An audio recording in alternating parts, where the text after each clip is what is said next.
नमस्कार, Ram Ram, good morning, सत श्री अकाल।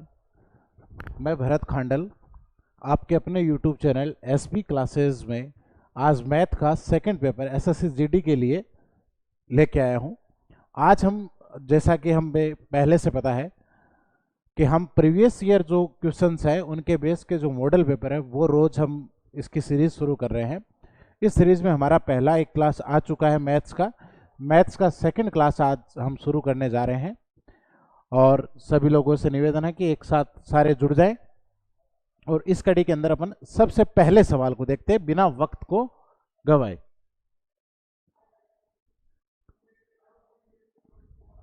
सबसे पहले देखो सवाल क्या कहता है हमें सवाल को ढंग से पढ़ें।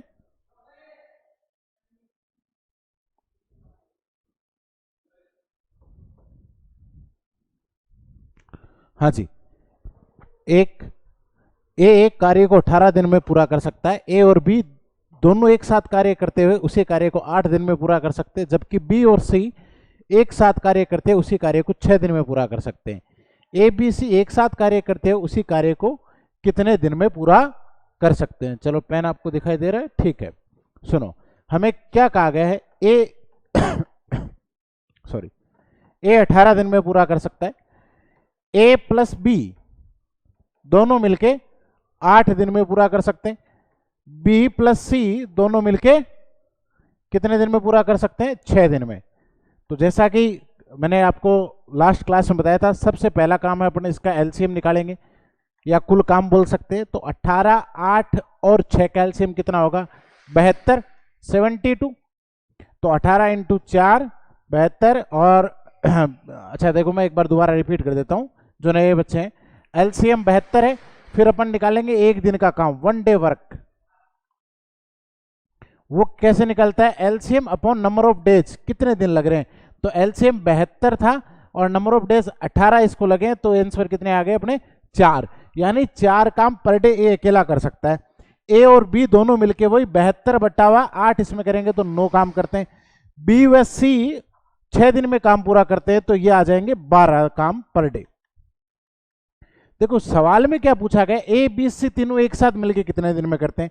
तो अगर हम इन दोनों को पर्टिकुलर जोड़ें, इन दोनों इक्वेशन को अगर हम जोड़ें, तो इधर तो आ गए 21 काम पर डे, लेकिन इसमें आएगा ए टू बी प्लस सी। ये तो गड़बड़ है, हमें काम सिर्फ ए बी सी से करवाना है। बी 2 बार आ रहा है तो बी को हटा देते हैं। बी को कैसे हटाएंगे? हमें पता है ए अकेला एक दिन में कितना काम करता है? 4। बी और ए दोनों मिलके 9 काम करते हैं, इसका मतलब बी बाकी के 5 काम बी करेगा। दोनों मिलके 9 काम कर रहे हैं, ए अकेला 4 कर रहा है, तो बाकी के 5 काम बी करेगा। इसका मतलब इसमें से अगर मैं 5 काम घटा दूं तो काम किसके आ जाएंगे? ए प्लस बी प्लस और सी के। तो 16 काम कितने करने? 72, और रोज के 16 काम कर सकते हैं। तो देखो 8 इंटू 9 72, 8 इंटू 2 16, 9 बटा 2 यानी 4.5 दिन। ऑप्शन कौन सा सही है? 4 सही, 1 बटा 2, 4.5 दिन। ठीक है, ये था अपना पहला सवाल। नेक्स्ट सवाल,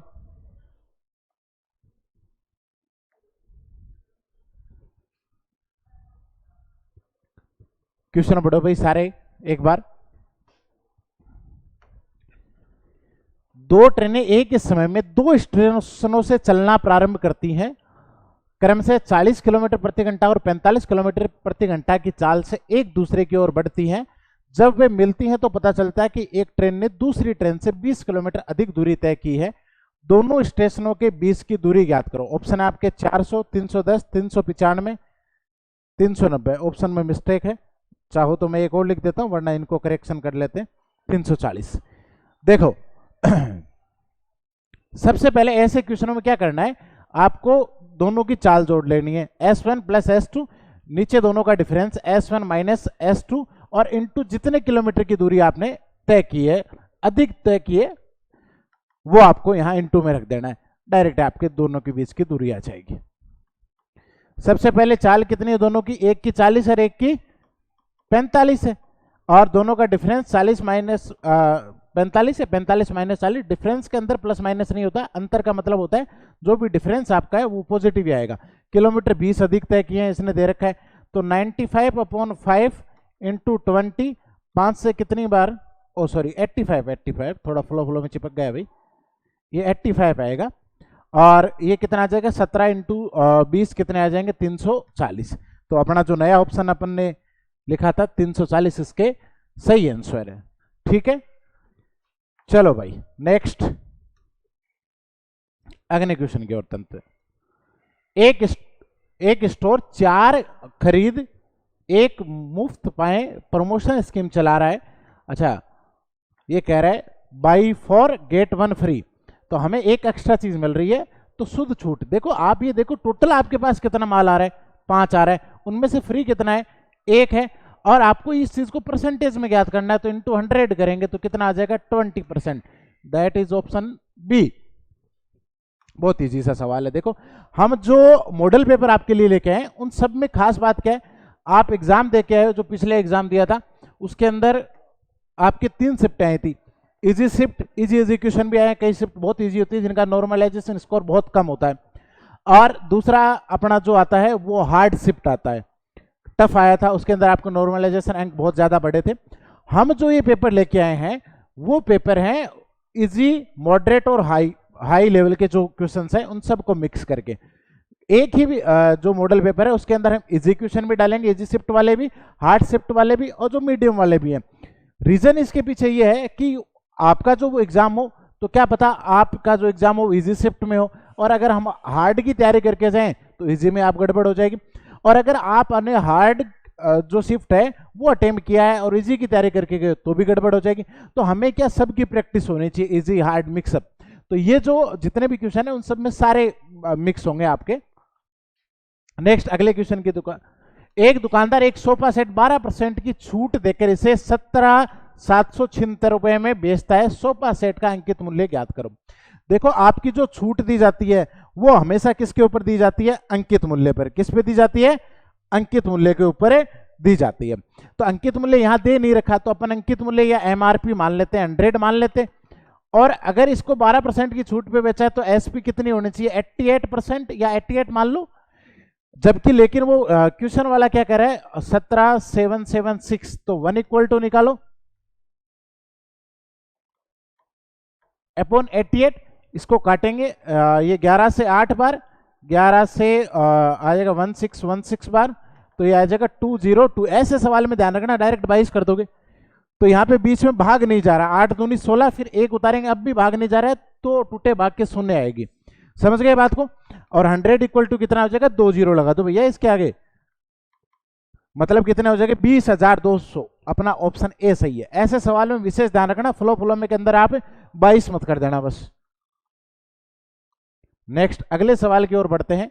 एक कार 272 किलोमीटर की दूरी 40 किलोमीटर प्रति घंटा की एवरेज स्पीड से और अगले 85 किलोमीटर की दूरी 50 किलोमीटर प्रति घंटा की औसत चाल से तय करती है। पूरी यात्रा के दौरान आपको यह बताना कि पूरी यात्रा के दौरान उसकी औसत चाल क्या होगी। देखो औसत चाल के 2 फॉर्मूले होते हैं। एक तो नॉर्मल औसत चाल का जो फॉर्मूला है वो क्या कहता है, कुल दूरी बटावा कुल समय। जो चाल का फॉर्मूला है उसी के अंदर आपको कुल दूरी बटावा कुल चाल कुल दूरी बटावा कुल समय लेना है। और जो सेकंड है वो अगर डिस्टेंस बराबर हो तब वो बात होती है, लेकिन इस सवाल में डिस्टेंस बराबर नहीं है। क्लियर दे रखा है 272 है, दूसरा 85 है, तो डिस्टेंस इक्वल नहीं है। तो यहाँ पे पहले अपने को क्या निकालना पड़ेगा, कुल समय, और उसके बाद अपन आगे की बात करेंगे। जैसे टाइम का फॉर्मूला क्या होता है, डिस्टेंस अपॉन स्पीड। तो डिस्टेंस कितना है 272 और स्पीड है 40। तो ये देखो आप काट सकते हो इसको 4 से 10 बार, 4 से 6 और 8, तो 6.8 किलोमीटर पर 6.8 किलोमीटर आवर आ जाएंगे आपके।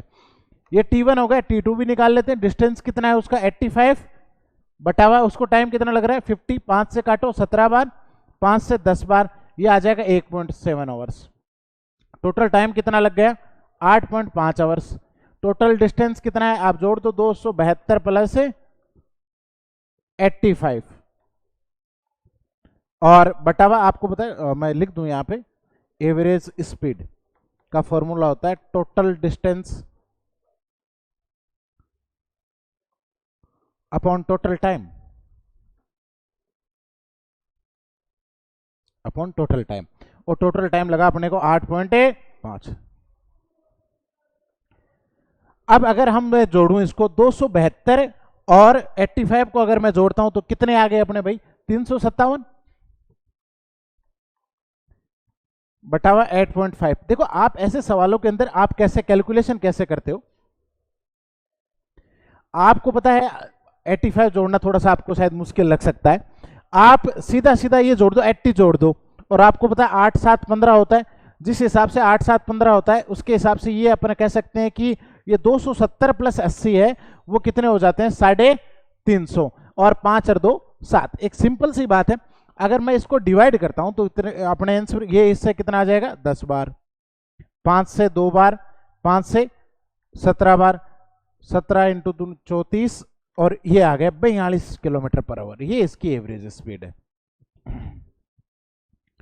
42 kilometre per hour. Option option option D.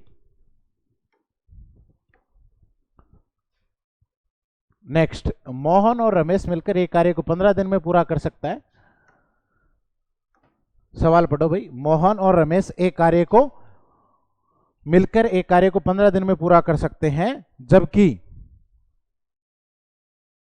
जबकि मोहन रमेश से 50% अधिक कुशल है।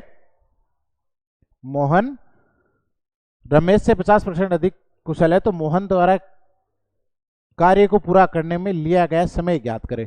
ज्ञात की स्पेलिंग थोड़ी सी गड़बड़ है। नेक्स्ट, चलो इसको देखते हैं ऐसे सवालों को सोल्व कैसे करते हैं, बनाते हैं। देखो ये अपना ए है और ये अपना बी है, कलर कॉम्बिनेशन, या इसको अपन मोहन नाम ही देते हैं ओरिजिनल नाम से। ये मोहन जी है, ये रमेश है। सबसे पहले ये कह रहा है 50% अधिक कुशल है रमेश से, तो रमेश 100 काम करता है, वहां 150 स्पीड का। अगर अपन इसके कार्य क्षमता का रेशियो निकालेंगे तो 50 से 3 बार, 50 से 2 बार। कह रहा है मोहन और रमेश दोनों मिलकर उस काम को कितने दिन में पूरा कर सकते हैं? 15 दिनों में। तो ऐसे क्वेश्चनों में टोटल वर्क कैसे निकालते हैं भाई? सिर्फ एक प्रकार के सवाल है जिसमें टोटल वर्क कैसे निकालते हैं। दोनों मिलकर कितने दिन काम किए हैं भाई? 15। एक दिन में कितना काम कर सकते हैं? 5 काम कर सकते हैं, इसका मतलब टोटल काम था 75। ठीक है, मोहन द्वारा कार्य को पूरा करने में कितना समय लगेगा? मोहन 3 काम करता है, 75 काम है, तो उसको कितने दिन लगेंगे? 25 दिन। बहुत इजी ट्रिक, मैंने कई बार आपको क्लासरूम में बताई भी है। नेक्स्ट आ जाओ भाई। 8 विद्यार्थियों को औसत अंक 7 है, बाद में हमें यह पाया गया विद्यार्थी के 6 के स्थान पे 10 लिख दिएंगे, तो सही औसत ज्ञात कीजिए। देखो बात ये, 7 अपने पास विद्यार्थी थे, उन सबका औसत कितना था? सॉरी 8 विद्यार्थी थे, क्वेश्चन नंबर 7 है ये, तो 8 विद्यार्थी थे, इनका औसत कितना था? 7। एक विद्यार्थी 6 के स्थान पे 10 अंक लिख दिए। देखो सही बात क्या थी? 6 थी, और गलत क्या लिख दिया अपन ने? 10। मतलब गलती कितने की हुई भाई? +4 की हुई है। टोटल पे +4 की गलती हुई है। औसत का मतलब होता है प्रत्येक का हिस्सा। प्रत्येक पर कितने की गलती हुई भाई? 4/8, मतलब 0.5 की गलती हुई है। 0.5 ज्यादा लिख दी। इस गलती को अगर सुधारना है, सही औसत ज्ञात करना है, तो 0.5 माइनस कर दो, 6.5। गलती को सुधारने का उपाय क्या है? अगर आपने बढ़ा दिया है तो वापस कम कर दो, गलती सुधर जाएगी। That's all. नेक्स्ट, x का न्यूनतम ऐसा मान ज्ञात कीजिए ताकि 5 अंकों की एक संख्या है वह 9 से विभाजित हो जाए। देखो सवाल देखो, 9 से विभाजित होने वाली संख्याओं की, 9 से डिवाइड होने वाली संख्याओं की खास बात क्या होती है? तो सम ऑफ यूनिट है, यानी टोटल जो है वो 9 से डिवाइड होगा। तो हम जोड़ते हैं तो 5 और 7 9, छोड़ दो इसको, दो जहां 9 हो जाए तो बात ही खत्म, कोई दिक्कत नहीं है। बचा कितना? 5 और 3 8। एक कम पड़ रहा है तो x की वैल्यू क्या हो जाएगी? 1। ये 1 2 3 4 ये ऑप्शन है, गलत दे दिए ये थोड़े से। अब इस हिसाब से ऑप्शन 1 सही है। ठीक है, बहुत इजी सवाल है भाई। किसी वस्तु में 5% और 10% के लाभ पर विक्रय मूल्य के बीच का नगद का अंतर कितना? 5 का है। दोनों विक्रय मूल्य का अनुपात ज्ञात कीजिए। मैं आपको बता दूं, ये न केवल अपना एसएससी जीडी, आरआरबी का जो आरपीएफ का एग्जाम है उसके अंदर मैं कम से कम 20 क्वेश्चन ऐसे देख सका हूं, और उन सब में एक कॉमन चीज बताऊं आपको, वहां पे आरएस यहाँ पे 5 है और एसएससी जीडी में आया हुआ है, जबकि आरपीएफ में जो पूछे गए उनमें डिफरेंस 3 दे रखा है। बाकी ये सवाल कम से कम 20 आ चुके हैं, 20 शिफ्ट में आ चुके हैं। देखो 5% पे बेच रहा है तो अपन ये मान लेते हैं, सीपी कितना मान लेते हैं? 100। और अगर एसपी निकालेंगे तो आपको पता है प्रॉफिट जोड़ लेंगे, तो 5% ज्यादा मतलब 105 में, और दूसरा एसपी जो है वो कितना हो जाएगा 110, क्योंकि 10% का लाभ है, ज्यादा मिलेगा। अंतर अपने हिसाब से कितने का है 5 का है, और सवाल में भी 5 ही दे रखा है, इसका मतलब 1 की वैल्यू 1 है। दोनों विक्रय मूल्य का अनुपात 1 की वैल्यू 1 है, तो इसका मतलब सब चीजें सेम ही हो गई। सीपी भी 100 रहेगा, एसपी फर्स्ट है वो 105 रहेगा, और ये 110 रहेगा। अगर सबकी वैल्यू 1 है तो सेम ही आ जाएगा। तो ये कट रहे हैं, इनका रेशियो निकाल लो भाई, 21 से 5 बार और 5 से 22 बार, 21 22। बहुत बार ये सवाल रिपीट हुआ है, ये आपके लिए आरपीएफ के लिए भी बहुत इंपॉर्टेंट सवाल है। यदि किसी वस्तु का विक्रय मूल्य 3 गुना कर दिया जाता है तो उसका लाभ 4 गुना हो जाता है, तो उस पर प्रतिशत लाभ कितना है? ये ऑप्शन भैया सेम दे दिए। चलो इसको ये एसएससीडी में आया हुआ बहुत अच्छा सवाल है।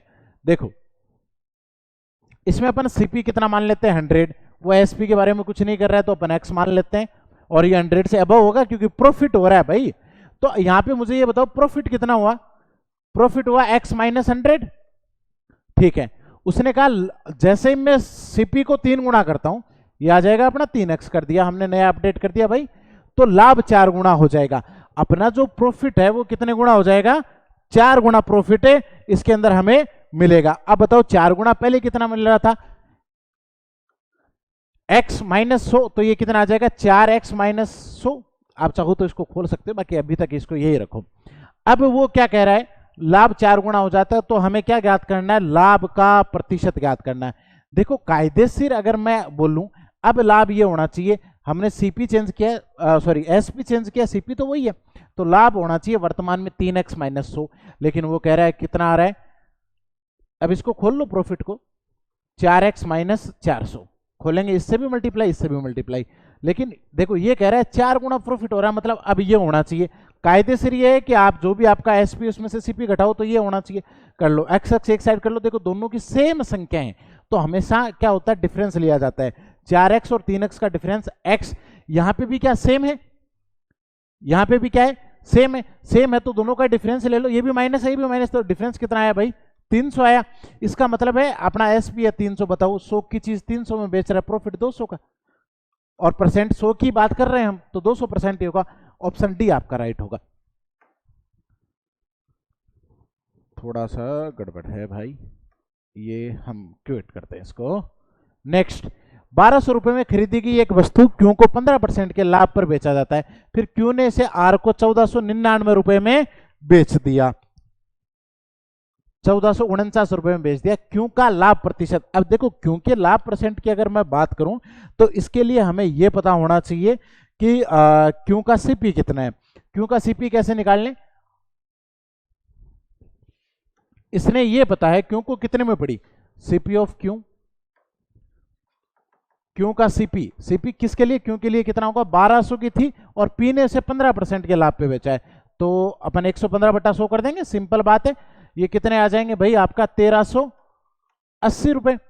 क्यू ने इसे आर को 1449 में बेचा है, तो इसको बेचा कितने में? 1449, तो कितने रुपए का प्रॉफिट हो गया भाई? ये हमें पता चल रहा है, दोनों का डिफरेंस 69 का है, तो हमें 69 का प्रॉफिट हुआ है क्यू को 69 का प्रॉफिट हुआ है, और कितने पर हुआ है? 1380, उसके लिए सीपी था, खरीदी उसने यही था 1380 में, और इंटू 100, 0 से 0, ये 2 बार, 2 से कितनी बार? 5 बार, 5%। नेक्स्ट सवाल है सी।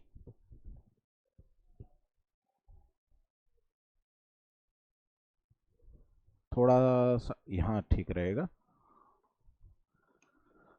नेक्स्ट जो है, नेक्स्ट में एक किसी बाल्टी का, इधर नहीं खुलेगा, इस सवाल में हमें थोड़ा सा करेक्शन करना है। एक बाल्टी का 4/11 भाग 5 मिनट में भरता है, तो शेष बाल्टी भरने में कितना टाइम लगेगा? 4/11 भाग है वो 5 मिनट में भरता है।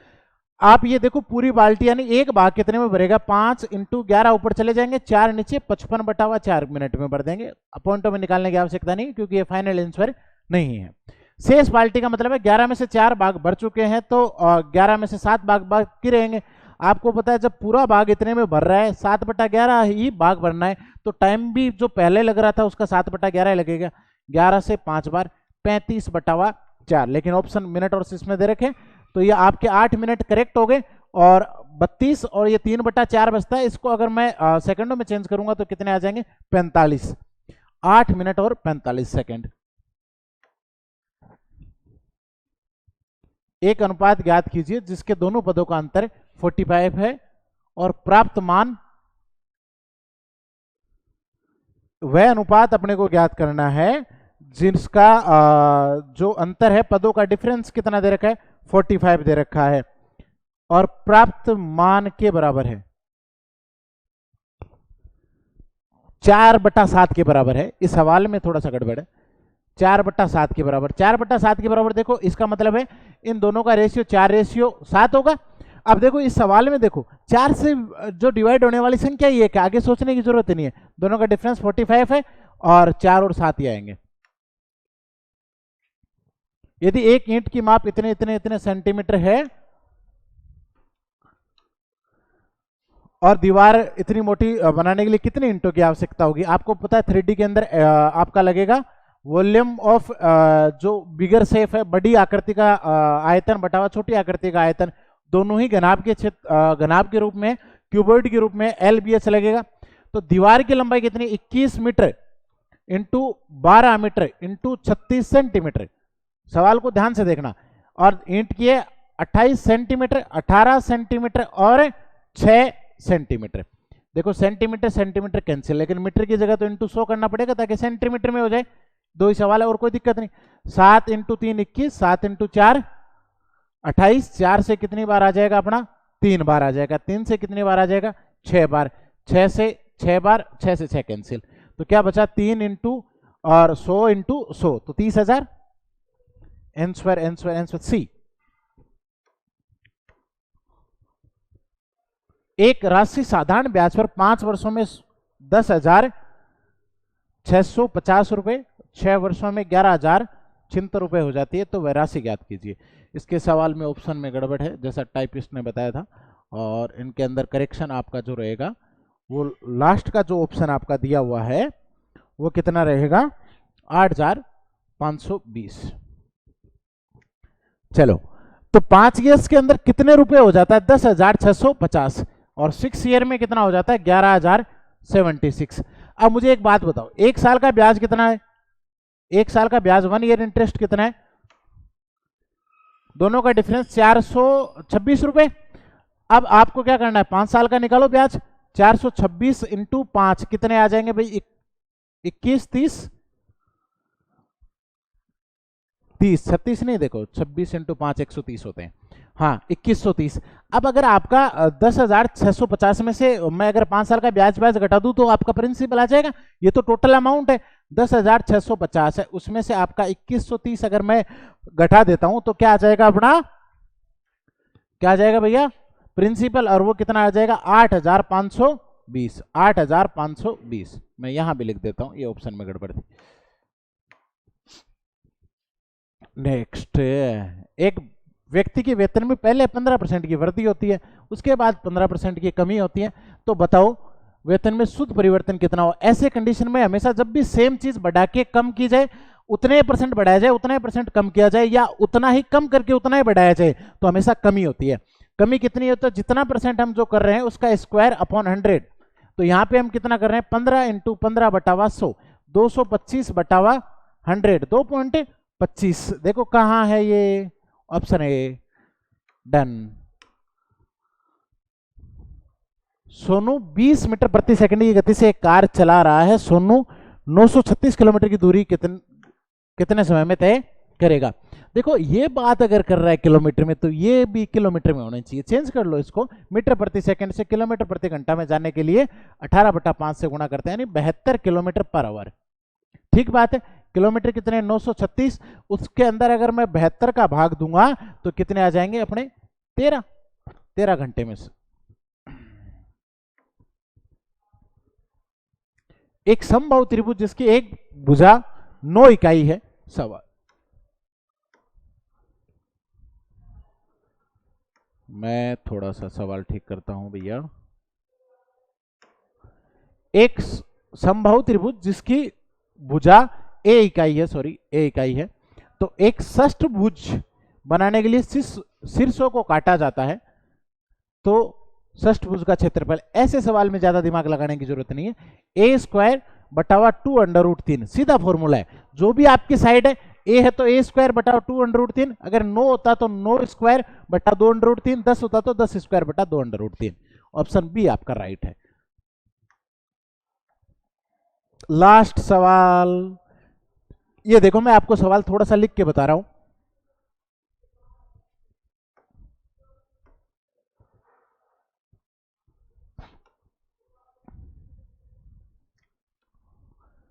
ये कह रहा है 1/3 इंटू 4 प्लस 1/4 इंटू 5 और 1/5 इंटू 6 डॉट डॉट 1/20 इंटू 21।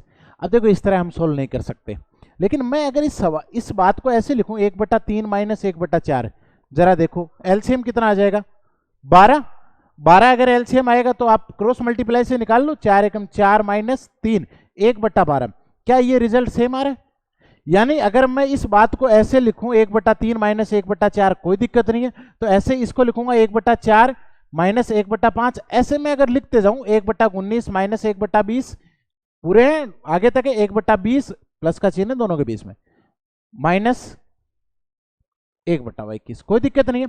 अब इस तरह के सवाल में हम कोष्टक खोलेंगे, ब्रैकेट के बाहर प्लस का साइन है तो अंदर वाले निशानों में कोई परिवर्तन नहीं होगा, तो हम देखेंगे ये माइनस प्लस जीरो आगे कटते जाएंगे, बस बचेगा क्या फर्स्ट और लास्ट। बाकी ऐसे सवालों को मैं आपको पूरा एकदम ऑथेंटिक ट्रिक बताता हूं। 1/1 difference into first term minus last term. अब देखो 1/1 डिफरेंस मैंने इसलिए बोला है, यहां पे देखो 3 और 1 4, डिफरेंस कितने का 1 का, तो यहां पे अगर ये नहीं लगाओ तो भी चलेगा, आप फर्स्ट और लास्ट टर्म को कर लोगे तो हो जाएगा, लेकिन आगे जब डिफरेंस 2 4 6 का हो तो गड़बड़ हो जाएगी। तो 1/1 डिफरेंस 1 का ही है, फर्स्ट टर्म 1/3 थी, लास्ट टर्म 1/21 था, तो ये आ जाएगा एलसीएम आपका 21 ही आ जाएगा, और x का तो कोई बात ही नहीं है, और एलसीएम 21 आ जाएगा, तो ये 7 बार 7 माइनस 21 है तो 1, तो 6/21 का मतलब है 3 दूनी 6, 3 से 7 बार 2/7, जहां कहीं ऑप्शन में दिख जाए फेंक मारो 2/7। तो दोस्तों आज की मैथ्स की जो क्लास थी वो यहीं खत्म होती है। जय हिंद, जय भारत, मिलते हैं कल